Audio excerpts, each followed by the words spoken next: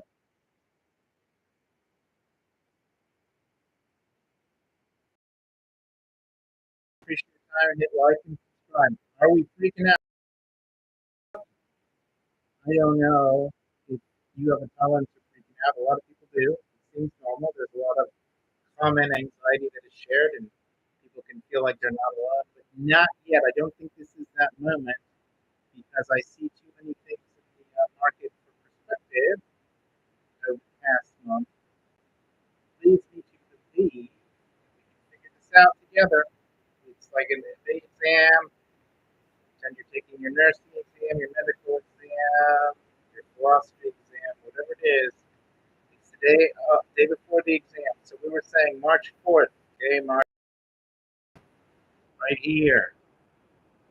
Generally, SPY was doing okay. We said it was in a range. It was doing okay. I mean, the bottom for that period, March 4th, okay, would have been hit March 4th. It was trading at a healthy value for some time, March 6th. Okay, see, March 4th, this range was positive, positive. March 5th, positive. March 6th, pretty flat. March 4th, March 6th, okay, even into March 7th. When did we start having problems? March 10th. So let's look at March 10th. Okay, let's look at March 10th. Wherever we were, where were we? We were March 10th on the alarm. 10th, March 10th. Out, and this went up. Okay, people are getting out. So we do want to be concerned. This is not time high for shorts. Can it go back up? It looks like it can. If we're calling this a range, it looks like it may want to go back up. So I'm not going to freak out here. But I will say, um, we were last here March 14th. That was on Friday where we had selling, okay? So right now we are still going down, people. We're going down. It's not huge. What the market is doing is it's taking us down a little bit at a time. Kind of like if you like consistent growth, like the Qs, they tend to go up in levels. $10, they go up by $10 after double tapping. They'll stay in that $10 range for a while and then go up. So this is the same thing that's happening with the SPY, unfortunately. Unfortunately. Um, Same thing that's going on with the SPY. Let's pull that up again. So it's not a massive sell-off. It's a gradual sell-off. Would I want to be a bear in this market?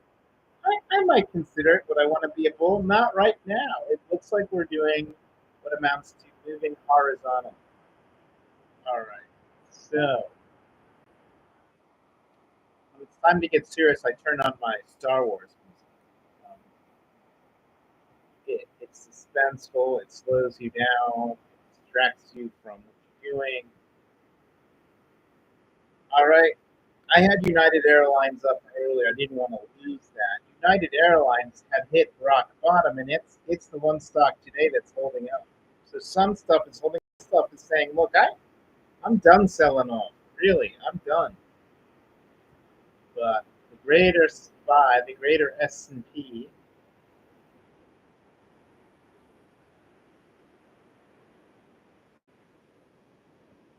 will pull that out on its own window now because the S&P is worth a look.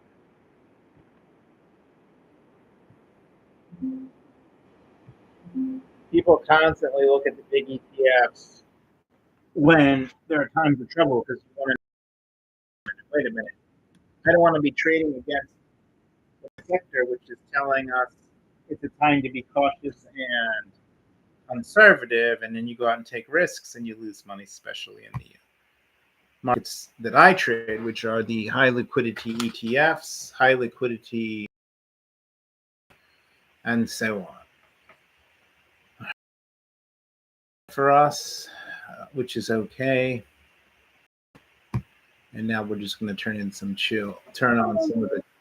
of the chill Star Wars music that they have on YouTube. Full credit to YouTube. All right, so for the next hour, we'll be listening to ambient Star Wars music. It'll help us become generally of our surroundings to determine, am I on kind of a slippery slope here, or am I kind of on a plateau? It would appear to me that the spy was on a slippery slope, you know, up until the 10th and 11th. So the 11th, today's Tuesday, the 11th would have been last Tuesday. Okay, so a week ago we were on a slippery slope. We're not doing much better than that. You just need to do the math. You need to be comfortable doing the math. This is the time to get giddy. Yesterday, people were getting a little bit giddy, which is a little unreasonable, right? Because look, the SPY had reached basically its monthly low, and it started to make some progress yesterday. Well, Friday, and then yesterday. However, it's gone back to where it's like that's it. It's at a point where it was serving as resistance. It's now more or less serving as support.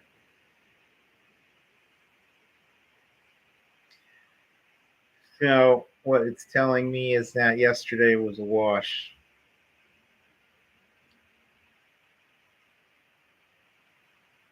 I like to look at 2 day moving average. So on the 2 day moving average from Friday to yesterday, we were up. The moving average from yesterday to today, we are down.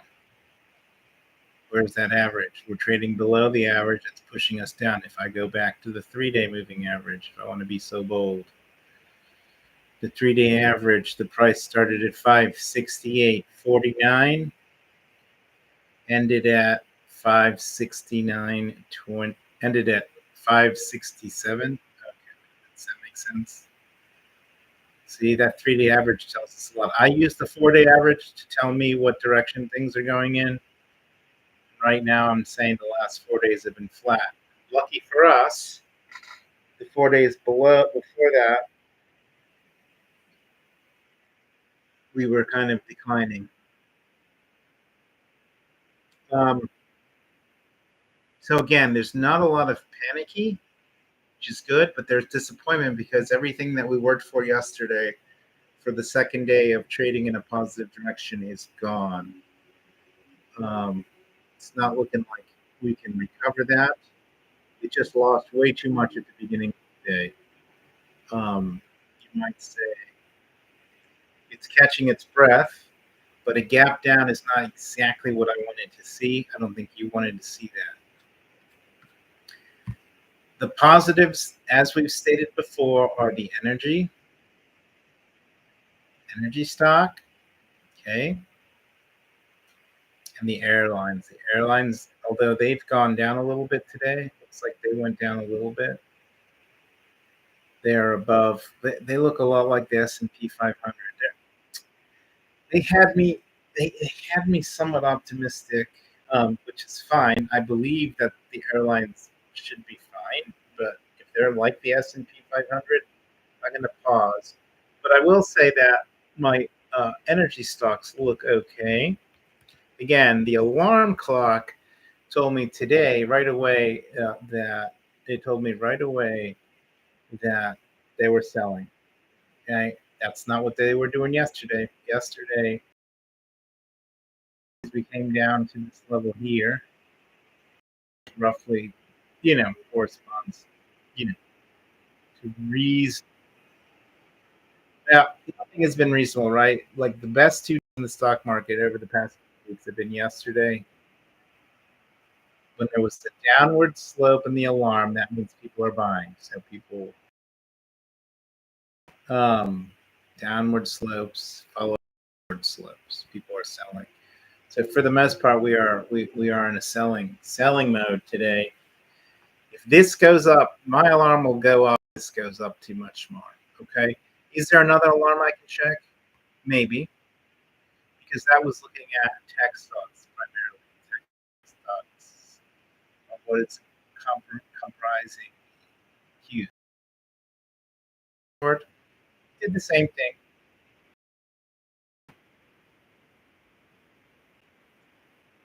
So it is going up. It is going up to where it was at the end of Friday. So really, we're not doing great with the S&P.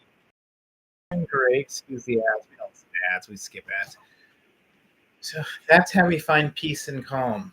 All right. We are on the higher side of the alarms, meaning we need to be vigilant because it's at a point. If you want to be specific, it's at a point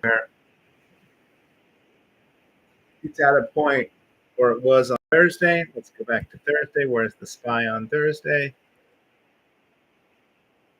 The SPY on Thursday, which was the 20th, right? I'm sorry, the 13th. Thinking ahead, stocks expire at the end of the week, so I always got the math wrong. Okay, so the 13th, that's not super good, is it? That's near the lows of where the stock market was for the month, not the year. So it's not like we're going to go down and test those lows today or tomorrow, but we are now at a new level of interest. A lot of interest buying and selling going on at 560. And in theory, this is what stock likes to be.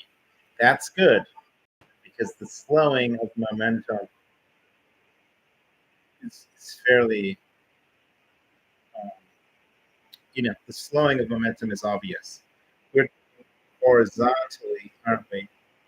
When we look back at last Tuesday, the 11th, okay, so the 11th was last Tuesday on the S&P. We were basically at the same place. So, and we continue to go down. My frustration is that I wish I could tell you that we have a new range where we will trade between 559 and 570. The range is 559 and 570, which takes you back to about last Monday. Are we trading in a range? We're trading toward the bottom end of a range, if that's the range. The concern is that that range can be tested in both directions. 570, 560. So right now the concern is we could go down and we could go up. Is that where I want to be? I'd rather be here today than where I was, you know, on the low of the day of the week on, Thursday was a horrific place to be. It was horrific. It was horrific because we really were suffering. Um, so you've gotten a general flavor of how to slow the ball down, slow your roll, and really say, look, I'm looking at a 30-minute chart, and on the 30-minute chart, I'm fairly steady. I'm at a place where I've been for a long time in the past. I'm at a happy medium. So is the stock going to rip up? It's not looking like it's going to rip in either direction. I think if it starts to go down, really unfortunately,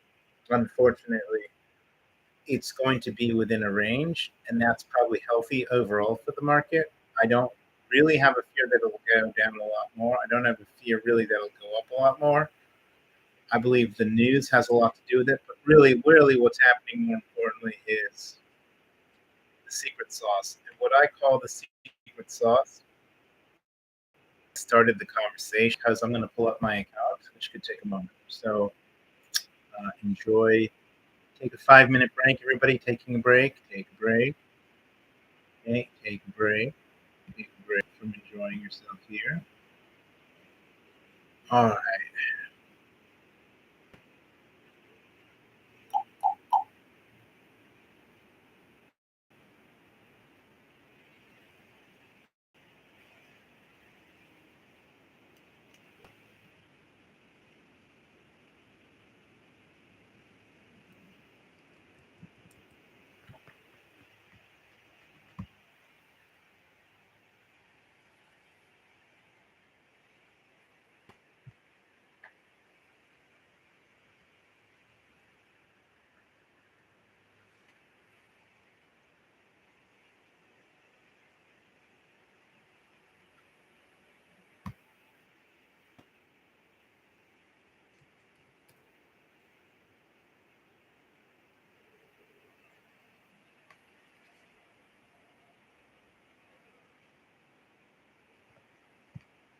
So I'm pulling up the Charles Schwab brokerage account that I own, and I want to look at the charts because we said not only are we looking at price action and charts, we're looking at where the moving averages are so that we can estimate, is there some reaction to where those moving averages are? And I've noticed that there is absolutely a tendency for a stock to have its largest moves of a period, whether you're looking at a week, a month, let's just call it a week and a month. We'll pull the week up and the month for the three stocks we've looked at, and we'll go ahead and we'll analyze those averages, and we'll see for ourselves. Am I correct? Not only am I correct, I'm really correct. SQQ decided to go up and test a long-term average right there on Thursday, which was a freak out day in the market. It was as low as it go. Are we heading in that direction? Looks like it. Should we start freaking out? I don't know. There was a lot of activity when the red line crossed the blue line. It's called indecision. Indecision means a lot of people were duking it out. Sure enough, it was the highest volume day. How are we on volume today? Low. When things are going up on low volume, people don't like it because they're not in it. It's like a Friday afternoon. Well, all right. So we got to respect those averages. They're not, they're rejecting it. As soon as you get close to it, you want to get a spasm in the up direction for selling. In other words, if I'm reading this correctly, selling occurs when this goes up. It stops when it reaches the yellow line. So we got a ways up before it rejects. Are we bullish or bearish? Probably bearish at this point, just to be safe. So we looked at SQQ, okay, and now I'm going to look at,